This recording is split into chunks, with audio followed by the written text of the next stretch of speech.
Good morning and welcome to Flashpoint. No matter how you view the senior senator from Massachusetts, there's no doubt that Ted Kennedy had an impact on American politics, he and his whole family. We're going to be talking about that on Flashpoint today, and we're going to bring it down to the 4th District of the great state of Oklahoma, too, because our U.S. Congressman from the 4th District, our friend Tom Cole, is back from Washington. He's been holding town hall meetings all around the state about the health care debate and other things. We're going to be talking to Tom about what's happening in Oklahoma politics, national politics, Ted Kennedy, and we have some trivia for you too as well here on Flashpoint. First of all, Tom, Congressman, it's good to have you back. Great to be here, Kevin. And Tom's been doing some town hall meetings on health care, and I know you've been able to kind of keep a lid on things at some of your meetings. Well, you know, people are, they're very intense, but Oklahomans are awfully nice. Yeah. Honestly, they're respectful, and they want to make their point. They have good questions, but the turnouts are extraordinary. I mean, 10 times, literally. We had 600 people plus in Ardmore. The night before, we had about that same number in Ada. A lot of Obama fans in the crowd? He's not carrying these meetings, it doesn't look like to me. Although there are both points of view expressed. And so, do you enjoy it? Oh, I love it. I mean, I told somebody recently, it's like being back in the classroom, and the students love the subject. They've all done the homework, and they got great questions. I love it. Are they coming for health care or not? And you know, everybody wants to have health care reform of some sort. Yeah. But honestly, the kinds that most people here want, they're interested in tort reform, interested in the national market, an insurance where they can buy it any place in the country. They're interested in being able to purchase it with pre-tax dollars, whether you're an individual buying or obviously if it's done in your company, that already happens for you. They're very, very interested in things like associated health plans, let small businesses combine, but they want reforms that are not overly expensive, and they are very, very much opposed to government-run option in the private sector. They think that'll become the default position, and they'll all be sort of forced into it. Okay. We're going to Kennedy wanted health care reform. That's right. We want to talk about... I'm trying to segue here, Tom. Now, well, why don't you let me? That'd be a switch. Yeah. We're going to talk more about health care with Tom and what his folks in his district are thinking about it. But we want to talk, you talked about they were coming well prepared. I heard none other than Karl Rove say this week that when he and his friends in his administration did battle with Senator Ted Kennedy, he was amazed at how prepared Ted Kennedy was to present his side of the argument. And of course, we're going to show some video, a little bit of Ted Kennedy, but he's passed away, as everybody now knows. You know his son better than the senator. What are your thoughts on the passing of Kennedy? I know you guys were obviously polar opposites, different parties, and obviously we differed on almost every major issue in front of the country. Having said that, you recognize a good player on the other team. We think Colt McCoy is a pretty good quarterback. There's no question that Senator Kennedy was an extraordinarily effective United States senator. He was enormously powerful and influential, and he was well prepared. I mean, and he had great staff. I mean, he really did the basics the way you would hope any senator would in terms of being well prepared. Patrick is a terrific guy. Again, we disagree on almost all the issues. He's a pretty liberal Democrat, but we actually find common ground on Native American issues. He has a special interest there, and we've done a lot of stuff where American Indians are concerned. But clearly, this is an historic sort of end of an era kind of passage, and there's a lot of American history tied up in the life of Edward Kennedy. Talk about where Ted Kennedy did work successfully with George Bush, the younger, the last 8 years. The biggest probably common ground was No Child Left Behind, where they did work together. And, interestingly enough, President Bush invited Ed Kennedy and the family over, Ted Kennedy, I should say, I guess, and the family over to watch, 13 Days in October when it came out. So there was I think there was always an interest in the Kennedys. I mean, anybody in America has a fascination with the tragedy of the family, with the individual gifts, with promise sometimes unfulfilled. But at the end of the day, he was a very determined, very practical politician who, he and Orrin Hatch are about as different as you can get. They authored a lot of legislation together. So he was a guy you could find a middle ground with on occasion. And Orrin Hatch actually wrote a song about Ted Kennedy. I mean, they were really close friends, didn't have a lot in common politically. Well, I heard Kennedy that's not try to sung in sing a lot of on tape. Republican fundraising events. I want to. Let's not get too carried away. I'll say that Don Nichols told me that Ted Kennedy, you could work a deal with him, and if he gave you his word, he'd keep his word. Yeah. Not everyone in Washington does that, That's but true, it makes but you an effective legislator. If you're going to be a long-term player, you do that because again, it's a small body. They know one another. You find out pretty quickly. Just like if you live in a town, I always tell people, you know who tithes to the church, you know who gives to the Boy Scouts, you know who, if you're in trouble, you can go to. Congress is like that too, and you can differ very much. But if a person can come to an agreement and does keep their word, that's well known. That was certainly the case with Senator Kennedy. A lot of people now say that Ted Kennedy's death is a catalyst for health care reform. That's ridiculous. You know, Wait, hold that thought. Ridiculous, my Hold God. hold that thought. Say what you really think. Tom. Okay. We're going to talk more about health care reform with our friend U.S. Congressman Tom Cole from the 4th District of Oklahoma. But when we come back, that's when we come back. And as we go to break, I want to ask you a little trivia question here. Trivia. What was the first year? There it is right there. What was the year Ted Kennedy was first elected to the U.S. Senate? We're going to have the answer for you 1900. after the break.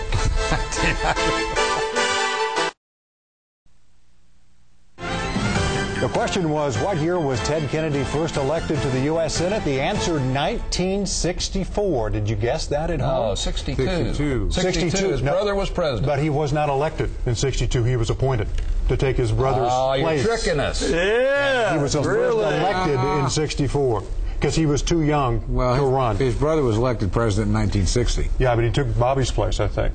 Okay. No, Bobby. Not true. Bobby was New York. I think was he the was Attorney elected in General. 62 and re-elected in 64. He was not elected in 62. Look it up. We'll find out. I looked it up. All I know is in the U.S. Senate for 47 years. Yeah, well, it's 2009, so that must be 1962. Okay, now what do you think about that? But he was not elected.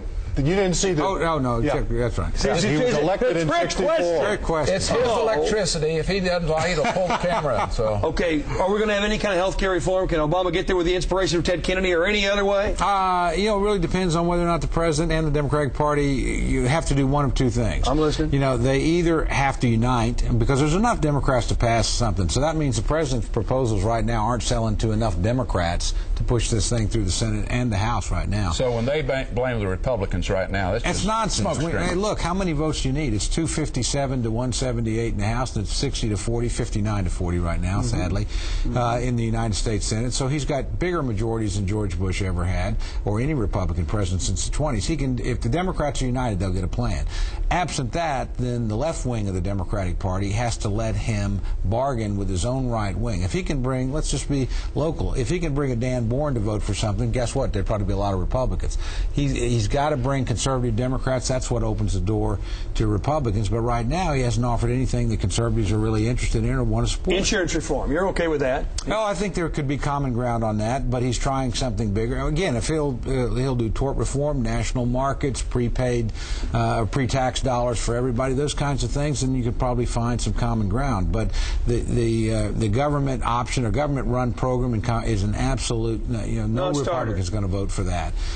Nobody's going to vote for a $1.6 trillion plan. But what kind of insurance reform are you for, Tom Cole? Pre-existing conditions, portability. I think you could lay down some regulatory reform. Again, national markets for insurance companies, associated health care plans, which a lot of insurance companies don't like, but would allow small companies to combine and purchase across state boundaries and, frankly, have pool of people to buy insurance from. So there's lots of things that can be done. Tom, how has the climate changed? You've been on break for several weeks.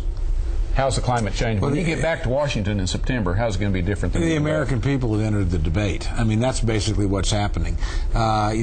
Somebody said, well, gosh, it's all these organized groups. I said, if the Republicans were this organized, it would have been a lot different last November. We didn't have anything to do with this. The American people are looking at this and they don't like it. They see the stimulus. They think too much money, the omnibus too much money, the deficit on next year's budget too much money. So they're very concerned about that, and they're going to shake things up. And it's not just happening in Oklahoma. This is happening around the country. Overwhelming numbers are. Again, we're seeing crowds 10 times the normal. That's happening in Democratic states. Obama is down to 50%. Some polls say lower in popularity. and only 3 presidents since World War II have lost their popularity that fast. But here's the question, Mike, to that. I'm listening, This guy is a masterful politician. There's no doubt about that. He's a masterful campaigner. We don't know yet whether he's a masterful because he hasn't been in it that long. That's right. This is not an LBJ that had a lot of legislative accomplishments. He's masterfully overplayed his hands. Well, that's the question. Has he overplayed his hand? Oh, my gosh. He was king of the world, and then all of a sudden, do you think he's surprised by this backlash? Oh, I think they're astonished. I mean, they've lost cap and trade almost certainly, which is one of their big priorities. They lost card check this week. Harry Reid announced, look, I can't get this through the United States Senate. So what card check means real quick? Card check basically takes away the right of a secret ballot in the union election.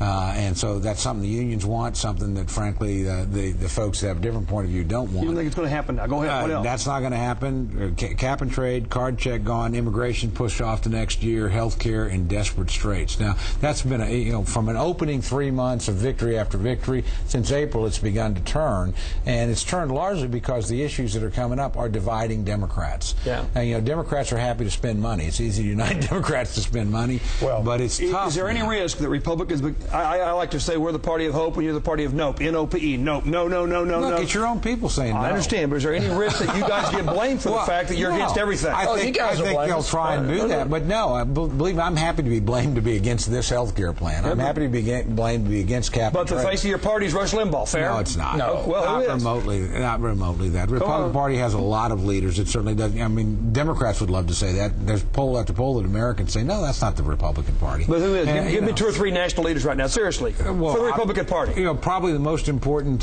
person right now is Senator McConnell in Kentucky, because he leads the Republicans in the Senate. Okay. Certainly John Boehner is a very important guy, Republican leader in the House. You got rising stars like an Eric Cantor and a Paul Ryan. How's Haley Barbour? Haley Barbour is extraordinarily popular nationally. You got a lot of these governors that are starting to emerge. Again, this is kind of normal. This happens after a president leaves, and they're sort of your AAA team. You're looking for a AAA team out there. Actually, who steps up we're playing pretty good ball right now. I mean, I think you'll see a lot of Republican victories at the gubernatorial level. This is going to be a very big Republican year, 2010. Well, everybody thought you were going to run for governor, and you didn't. And everybody thought J.C. Watts was going to run for governor, and he didn't. And now it looks like Mary Fallon may be the only real Republican running for governor. Well, obviously there's other Republican in the race, Senator Brogdon, but there's no question. Hold that thought. Okay. All right, come back. Who else is going to jump in on the Republican side for governor? That's the question. Or other races. We can talk great state races next year. Okay. Tom, besides being a U.S. congressman, was also a very good political consultant, so we'll see what he thinks about these upcoming statewide races you're going to be voting on. As we go to the break, another flashback for you. A question about Tom's district. Who was the 4th District congressman before Tom Cole? Well, the answer to that after the break. Tom Steve. In 1993.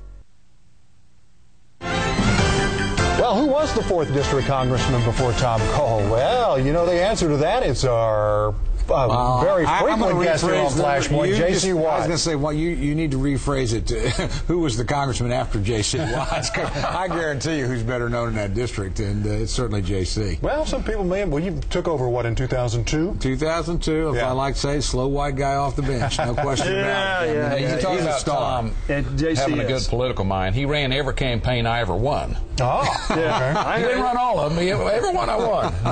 But you are a political prognosticator. He's a political genius. So let's talk about the governor's race a little bit. Is the Republican field set? Mary Fallon, Randy Brogdon? Probably is set. Mary's a very strong candidate, obviously having won 3 times statewide and won in an extraordinarily competitive congressional race and cruised to victory in both generals. So she's a very proven candidate. Brogdon is certainly a tough and wily guy, but you got to make her a pretty heavy favorite, and that's a big Republican advantage. If Republicans don't beat themselves up in the primary and Democrats do, which I think they will between Edmondson and Askins, and you've got a Republican year developing anyway, I think Mary has a tremendous shot. She's odds-on favorite to be the next governor. Without being a complete partisan, take on the Democratic side real quick. Just as a political consultant, I mean, that matchup. It's very evenly matched, actually, and the polling suggests that. Drew sort of has an edge in the sense that he's from the East, and usually East beats West in Democratic primaries. He's got most of the traditional Democratic core groups, labor unions tend to lean lean his way. Trial bar leans his way.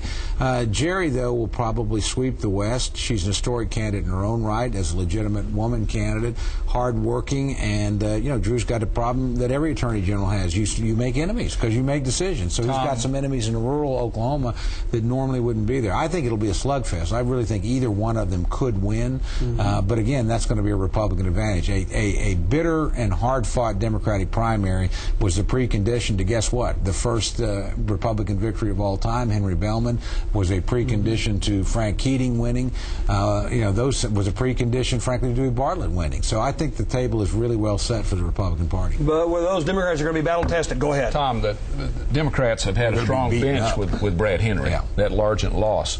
But it's shaping up like the Republican bench is coming to life. Oh, it's down great the ballot. And the Democrats are opening up a lot of seats. Lieutenant Governor, open. Attorney General, open. State Superintendent of Education, open. We don't know what's going to happen yet in the Treasurer's race.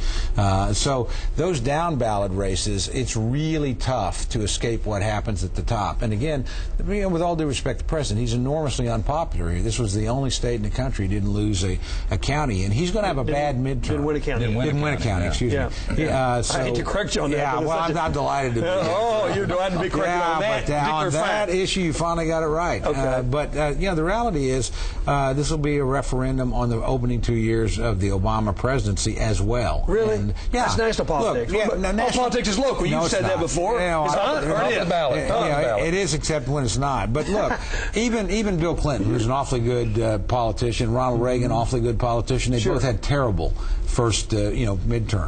And I think this guy's trying to do a lot of it's controversial, a lot of it's unpopular, and look, they're going to lose a lot of seats. And in a state like Oklahoma, which is pretty conservative, a Democratic president almost always divides Democrats and unites and energizes Republicans. I think that process we needed that. How about Mary Fallon? Who succeeds her for Congress? That is very wide open. Obviously, right now you've got Mike Thompson, well-respected state legislator. You've got Kevin Calvey, who was in the state legislature and served his country, and now he's running again, having made the race. James Lankford, I hear, getting in. There may be others, but it's a very wide open field. The surprise, I think, to the Republicans has been when this came open last time, gosh, you had Mary Fallon, you had Denise Bodie, both statewide office holders, you had Mick Cornett, Mayor Fred Morgan, former Republican leader. Jeff Cloud's a strong candidate statewide. He's had people asking him to get into that race. I don't think he'll do it. Yeah, if he were to get in, he would be certainly a very major candidate. But I see it as very open. It's really going to get down to who runs the best campaign. I think Republican wins, but which Republican, I think you really couldn't predict today. Lieutenant Governor? Lieutenant Governor, there's some great people in the race, but I think Todd Lamb is going to have an edge in that race. He gets to sort of be the Western candidate because of the Lamb name, Northwest Oklahoma City. He's off to a very fast start. You thought seriously about running for governor yourself? Yeah, I certainly gave us thought, but honestly, I thought we had awfully good people running. Right. I thought, frankly, having arrived on approach and the accumulated seniority meant something in Washington, D.C., and the interests I had were much more directed there. So, look, Mary Fallon is an excellent candidate. From an Oklahoma standpoint, Jerry Askins, Drew Edmondson are excellent candidates. Randy Brogdon's a serious player as a senator. We didn't need anybody there particularly, and I felt like this was the place I ought to be. So thought about it, but I'm very happy. Attorney General, I don't know that the field is defined completely. Ryan Leonard is certainly out there working hard, making a lot of progress. I think the Democratic field has been relatively open. That's could be Scott Meacham. Yeah, Scott Pruitt may get in this race. You're hearing a lot of names float around right now. I think a lot of people too were wondering about what Scott would do, and that may have delayed a lot of decisions making on both sides. Yeah, Scott Meacham. Right. I want to one last thing. Sure. You say this will be in cover Oklahoma, the waterfront. In Oklahoma, this will probably be a pretty good election cycle for the Republicans. But nationwide, if Obama turns his health care reform issue around to where he makes it maybe a 50-50 thing for him, does it help nationwide the Democrats? Getting something done. My old buddy Rahm Emanuel, who's the president's chief of staff, I promise you, is telling the Democrats, look, we tried this before. We tried health care. We didn't get it done when we had majorities, and we got wiped out at the next election. So it's better when you're in the valley of death to keep moving. Don't stop here and debate this thing. And so I think that'll be the struggle. But this is really unpopular. And in blue dog territory, You're asking people to put their lives on the line. You've already asked them to do it for cap and trade. So I think they have a really hard time. So and the Senate's already telling us, look, we can't do the public option. We don't like the surtax on high-income earners. We don't like the tax on... Now, of course, the senators won't tell us what they do like. The Democratic senators haven't been able to produce a plan yet.